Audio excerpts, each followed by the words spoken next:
Influencer Anvi कामदार हिचा रायगडमध्ये 300 फूट दरीत कोसळून मृत्यू झाल्याची घटना अगदी ताजी असतानाच सेल्फीच्या नादात एक तरुणी 100 फूट खोल दरीत कोसळल्याची घटना आता पुन्हा एकदा समोर आली आहे।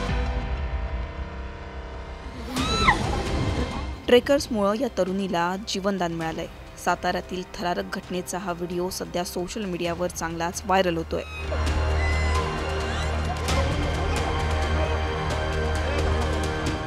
शनिवारी पुण्यातील नसरीन कुरेशी ही तिच्या मित्रपरिवाराबरोबर पर्यटनासाठी साताऱ्यात आली होती।